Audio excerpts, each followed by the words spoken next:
और आगे बढ़ रहे हैं, इस वक्त ये भी खबर आ रही है कि अखिलेश यादव विधानसभा चुनाव लड़ सकते हैं और सूत्रों के हवाले से जो खबर मिल रही है उसमें ये सामने आ रहा है कि सैफई, मैनपुरी, आजमगढ़ या इस तरह की जो सीट है वो हो सकती है अखिलेश यादव के चुनाव लड़ने की जगह। लेकिन अभी लड़ना तय है कि नहीं, इस बात पे लेकर हम सीधे रुख कर रहे हैं हमारे senior editor political Umashankar Singh का।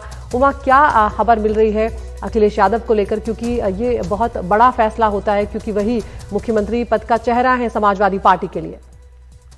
जी बिल्कुल अदिति, जानकारी ये आई है सूत्रों के हवाले से कि अखिलेश यादव ने जो विधानसभा चुनाव है वो लड़ने का फैसला कर लिया है, लेकिन किस सीट से लड़ेंगे इस पे अभी पार्टी विचार करेगी।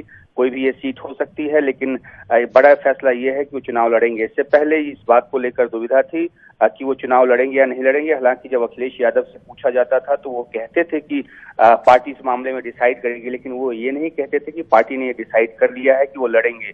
तो पहली बार ये जानकारी आई है कि वो चुनाव लड़ेंगे। आपको याद होगा आदित्य कि 2012 में जब वो मुख्यमंत्री बने थे, उसके बाद वो MLC बने थे। जो विधानसभा का चुनाव है उन्होंने उस वक्त नहीं लड़ा था 2012 में। उसके पहले वो सांसद थे। 2000 से वो 2009 में भी वो सांसद थे, 2012 तक। उसके बाद वो MLC बनकर जब मुख्यमंत्री बन गए थे उसके बाद उन्होंने MLC बनना पसंद किया था बजाय चुनाव लड़ने के। 2019 में वो फिर से सांसद बने हुए हैं और अब जब विधानसभा चुनाव उत्तर प्रदेश में हो रहा है तो ऐसे में अब इस बात से दुविधा हट गई है कि वो चुनाव लड़े या न लड़े। उन्होंने ये फैसला कर लिया है कि वो विधानसभा का चुनाव लड़ेंगे। सीट को लेकर फैसला अभी होना बाकी है अदिति।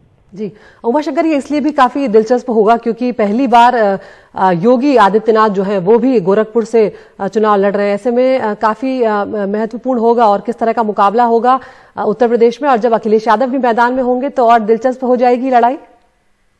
जी बिल्कुल, देखिए इसमें कोई दो राय पार्टी के लोगों को नहीं लगता है कि अगर समाजवादी पार्टी जीतती है तो अखिलेश यादव ही मुख्यमंत्री होंगे। लेकिन मुझे लगता है कि जो राजनीतिक फैसला है वो इसलिए लिया गया है ताकि किसी तरह की कोई जो दुविधा है, कोई कंफ्यूजन जो है वो न रहे वोटरों में। और जिस तरीके से सबको साथ लेकर चलने की कोशिश कर रहे हैं अखिलेश यादव, खासतौर पे छोटी छोटी पार्टियों को, तो इस लिहाज से भी ये अहम है कि वो अपना चेहरा तो पहले से दिए हुए हैं, लेकिन एक फर्म कमिटमेंट के साथ और एक इरादा अपना दिखाएं कि वो इस बात से नहीं डर रहे कि चुनाव में उनका, पर्टिकुलरली उनका, जहां से भी वो लड़ेंगे क्या होगा।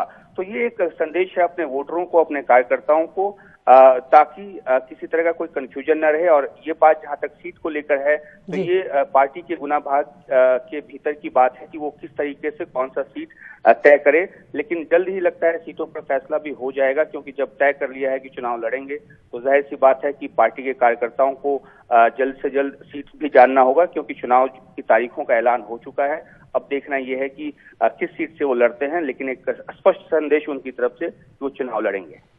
बहुत शुक्रिया उमाशंकर इस तमाम जानकारी के लिए। तो अखिलेश यादव विधानसभा का चुनाव लड़ सकते हैं और सूत्रों के हवाले से ये भी खबर आ रही है कि सैफई, मैनपुरी, आजमगढ़ या इस तरह की कोई सीट हो सकती है। लेकिन ये अब तय माना जा रहा है कि अखिलेश यादव इस बार विधानसभा चुनाव लड़ेंगे। और हम जानते हैं कि योगी आदित्यनाथ गोरखपुर से चुनाव लड़ने जा रहे हैं, तो अब उत्तर प्रदेश की जो लड़ाई है वो और दिलचस्प होती हुई नजर आएगी।